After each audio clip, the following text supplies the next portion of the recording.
contexto de pandemia, las investigaciones en el campo de las ciencias sociales abrieron debates necesarios para indagar cuestiones que deben ser abordadas de manera urgente. Un grupo de investigadores de la UBA, liderados por Karina Kaplan, trabajaron en torno al valor simbólico de la escuela como organizadora del lazo social. En este sentido, sostienen que es necesario educar la sensibilidad hacia los demás. Vivimos en sociedades profundamente desiguales, donde para grandes sectores de la población el trabajo ha dejado de ser un ordenador de la vida social, y entonces la escuela funciona como organizadora, estructurante de la vida de los niños, de las niñas, de las familias. Y me preguntaba en todo este tiempo, y invito a pensar sobre eso, qué pasó cuando la escuela cerró sus puertas en el sentido físico, aunque permaneció con continuidad pedagógica, pero sin embargo estos niños estuvieron desorganizados en cuanto a esa posibilidad que tiene la escuela de establecer un orden cotidiano, temporal, que estructure sus propias vidas, la vida de ellos, como niños, como niñas, pero también las vidas de sus familias. Entonces, esto nos lleva a pensar la importancia, la centralidad que tiene la escuela, el valor simbólico que tiene la escuela, que permite organizar el lazo social. Allí donde hay procesos de exclusión, la escuela ofrece una oportunidad de inclusión, una oportunidad de sentirse parte de.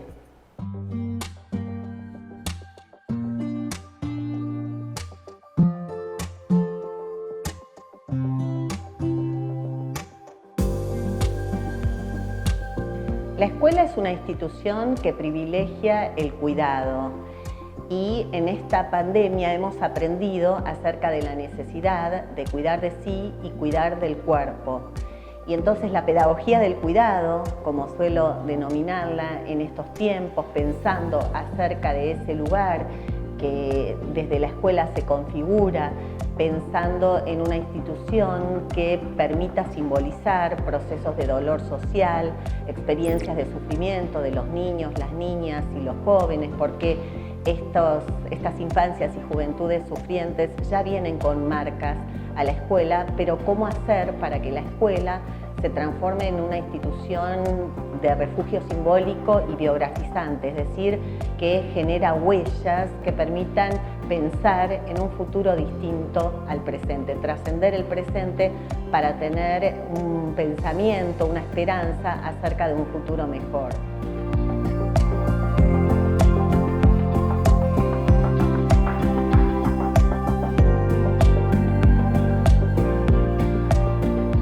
Cuando inició la pandemia, con nuestro equipo de investigación aplicamos una encuesta a 2.206 estudiantes de sectores populares, de escuelas secundarias, preguntándoles cómo es su vivencia, cómo había sido su vivencia en ese momento respecto del aislamiento social preventivo y obligatorio que por cuestiones sanitarias hemos experimentado.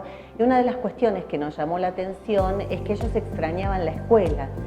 Y evidenciamos ahí que la escuela tiene una presencia material en edificios, en el cara a cara, pero que también tiene una presencia simbólica, es decir, que la escuela tiene un valor en la constitución de nuestra subjetividad que hace que nosotros deseemos ir a la escuela, aun cuando sea obligatoria, ¿no? Pero qué interesante que los niños, los jóvenes decían, quiero volver a la escuela. Significa que es un lugar de socialización entre pares. Y entre otras cuestiones a mí me llamó la atención un sentimiento que expresaban cuando estaban aislados que tiene que ver con el sentimiento de soledad. ¿Por qué?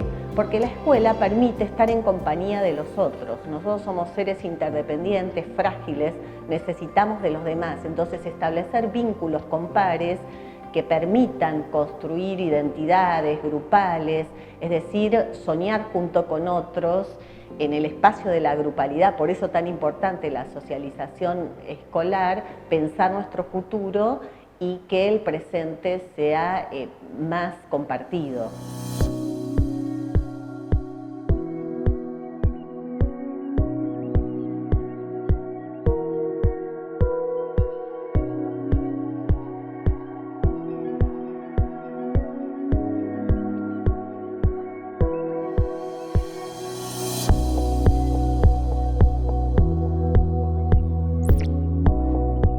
A mí me parece que las y los estudiantes valoran mucho a los profesores que enseñamos. Es decir, que yo no escindiría las cuestiones académicas de las cuestiones de socialización emocionales.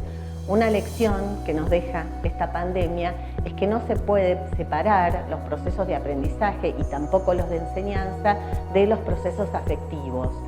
En estas investigaciones que estamos haciendo en los últimos años, nosotros veníamos observando cómo hay expresiones de violencia en las escuelas, es decir, violencia contra el cuerpo de los otros, violencia física, pero también violencias contra el propio cuerpo, autolesiones, intentos de suicidio. Y que además hay otra forma de violencia que se expresa en las escuelas, que es la violencia simbólica. Prácticas de humillación, burlas, el lenguaje ocupa un lugar central en la socialización en la escuela, en la convivencia en la escuela y en la posibilidad de tramitar los conflictos. Entonces advertimos que cuando les preguntábamos a los estudiantes por qué le pegan a su compañero, y preguntándoles, ellos decían, por ejemplo, le pego porque es negro. Le pego es violencia física, pero porque es negro es violencia simbólica. Y entonces ahí empezamos a pensar, ¿qué hay detrás de estos microrracismos en la escuela? Hay justamente una sociedad que, por ejemplo, desvaloriza a lo negro y lo considera como inferior. Entonces, ¿cómo se va configurando un sentimiento de inferioridad, una autoestima baja? Entonces, empezamos a pensar en términos de la expresión de la violencia en la escuela, de estas formas de microrracismos en la vida escolar, pero para tener en cuenta qué sienten los estudiantes, porque esto los afecta subjetivamente, y que entonces esos niños, esos jóvenes que tienen experiencias de sufrimiento en la casa, en la escuela, que no sea una experiencia de sufrimiento, que sea una posibilidad de construir otras formas de ser joven, otras formas de ser niño, y que justamente la violencia se pueda simbolizar a través de las palabras, que se eduquen para la sensibilidad por el otro, que se pongan en los pies y en la piel del otro. Y en esta pandemia es tan importante, ahora que estamos volviendo a las escuelas, un proceso de reconsiderar estas emotividades, estos sentires, para que justamente la escuela sea una experiencia que fortalezca a los niños y que no los minimice.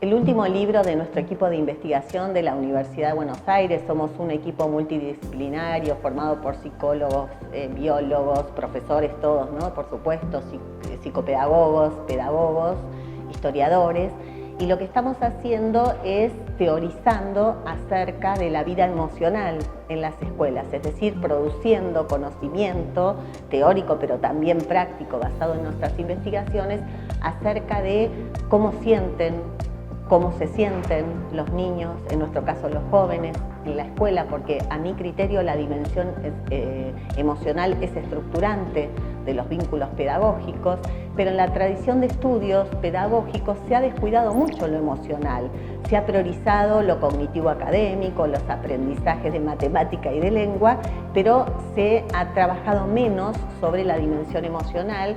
Y si uno se pregunta por qué en pandemia pudo haber continuidad pedagógica, es precisamente porque la escuela late por eso que se llaman las emociones y los afectos, y cómo hay que ayudar a que el otro se sienta afectado por el sufrimiento ajeno, es decir, lograr que en la escuela se produzcan relaciones de proximidad, relaciones de reconocimiento mutuo, y que ningún niño ni niña se sienta en soledad, ni excluido ni excluida.